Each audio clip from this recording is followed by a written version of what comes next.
Assalamu alaikum. Машина Кейч каналының көрүүчүлөрү жана жазылуучулары, кутман күнүңүздөр менен.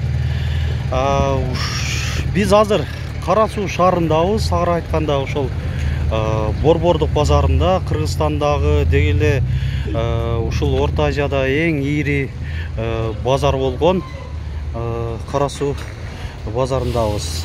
Бүгүн ишемби күн, аябай мынандай адамдар көп. Мыналарда көп болуп атат дегендей.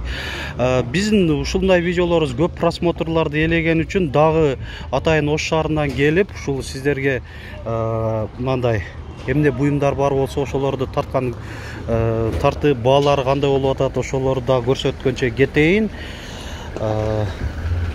Эми эле баштап атабыз. Салам алейкум, кандайсыз? Бияк сизден да? Жакшы. Мо бочкаларыңыз канчадан болуп атат экен? Bir bağlarını айтып койсоңуз, канча литр? Мына жогоруда 400 литр экен, а? Бунуңуз канча болуп атат?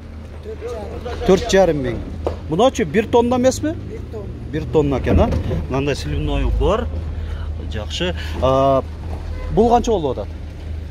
9,5 миң. Акты эле ошондой эле, а? Ушундай эле баада. Бунуңуз 500 литрби? 500 литрлик экен. Бул канча болуп атат? 4800. Анан айтмакчы, мо самоорлор, шу самоор да? Булар канча болуп атат? 14 миң, канча литр? 90 литрби? Жакшы. Отунду аз эле жесе керек, экономный эле болсо керек, тез эле ысытып. Ушундайлар бар экен. Биякта бул баняга окшойт, а? Печка. Мындай ичинде. Булар канча болуп атат экен? 13 миң сом. Так, бул жакта да флягалар бар экен. Ушулар деле кызыктуу болушу мүмкүн. Бул канча литр айта берсеңиз? 25 литр. Баасы? 1800. Кытайдыкы? Россия? Мына канча литр экен булда? Булда 25. Бул канча? Бушный экен, а бу? Бардыгы бушный. Мынаңыз бирок жаңыдай көрүнөт го. Жакшы. Андан кийин мындай чакан канистрлер бар экен, ушуларды көрсөтөйүн. 10 литрлик канча сомдон болуп атат? 120. Так, 16 литр да бар экен. Эми туура түшүнүп койсо, айрым учурларда ушундай кардарлар келип калса, сатуучулар ошолор телеген аракет жасап атат. 16 литрлигиңиз канча болуп атат? 150 сом. Жакшы. Биякта 100 литрлик, мо сары. Ушундай бачок, бул канча болуп атат? 100 литрлиги 750 сом. 85-тиги? 600. 45-тиги? 350. Ушу түрлөр бар экен да. Анан мына көбүрөөкпү же бул деле 100 литрби? 130 литр. Ушуңуз канча болуп атат? 700 сом. Мынаки бул акебизде көп нерселер бар экен. Ошол көрсөткөн аракет жасайлы, ар түрдүү нерселер. Мо очокторуңуз канча болуп атат? 1000 сом, 1200 сом, 1,5 миң. Темирдин калыңдыгына жараша. 35-45 литрлик, 40 литрлик окшойт. Ошондо казандар түшө турган. Бул жакта дагы казан очоктору менен. Казан оштук. Молар оштуку бардыгы тең. Бул казаныңыз канча болуп атат? Канча литр? 220 литр. Баасы? 8,5 миң. Очогучу? 10 миң сом. Очогу кымбат турат экен да казандан көрө. Бунуңуз 100 литрби? 150 литрби? Баасын айта бериңиз? Баасы 4300 сом. Очогу 5 миң болушу керек анда? 5 миң экен.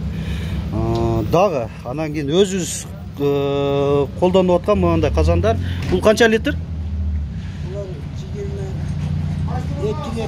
22 литр. Баасы? 2,5 миң. Капкагы менен кошо? чугун экен. Ноларыңыз канча болуп атат?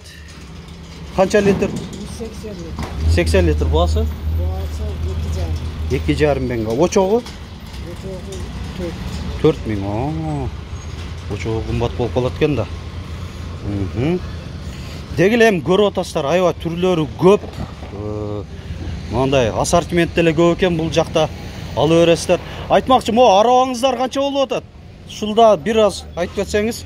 Мо алюминий окшойт а бу? Бул канча болот? 2300.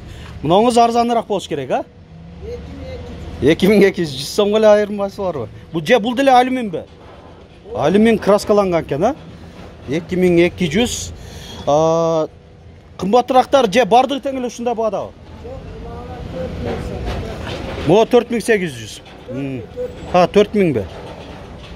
Бул немеси чоңураак экен да, мындай чуңкурураак, а?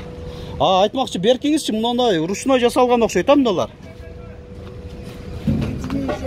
3700. Жакшы.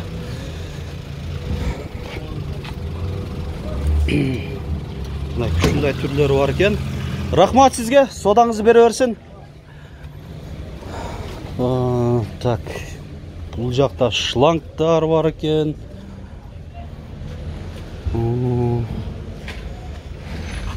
Да, бочкалар. Бочкалар көрсөтө кеттим сиздерге. Шланг, салам алейкум. Шлангдарды 15тиги канчадан болуп атат экен? 15тиги 12 сом. 12. Сырты 20, ичи 15.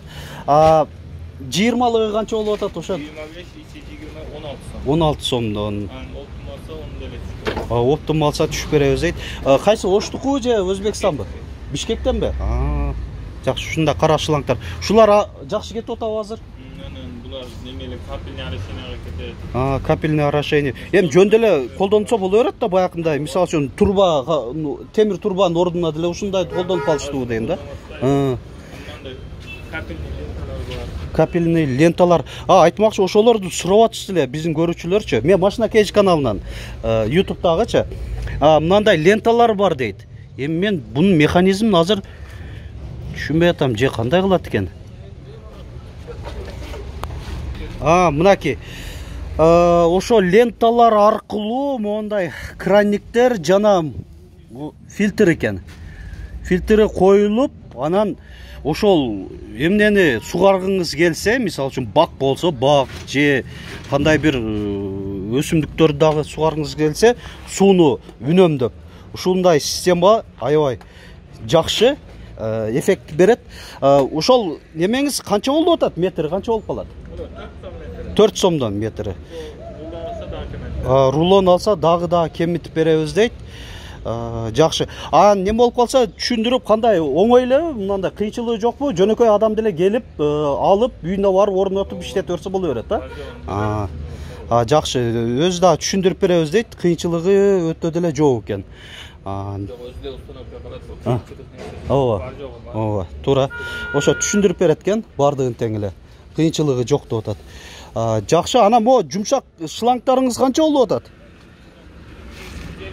1250 сом, 30 метрби? 35 метрби. 40 метр экен, а? 1200 сом. Бул да жумшак шлангдан, а? 1200 сом. Жакшы. Рахмат сизге маалымат бергениңиз үчүн. Биз кете берели, улантып анда. Мына шлангдар жөнүндө дагы маалыматты билдик. Дагы бул жакта эмнелер бар экен?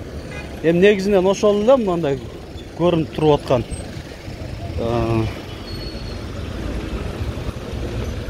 Аралашып туруп алыптыр. Бүгүн дагы башка буюмдарда тартабыз.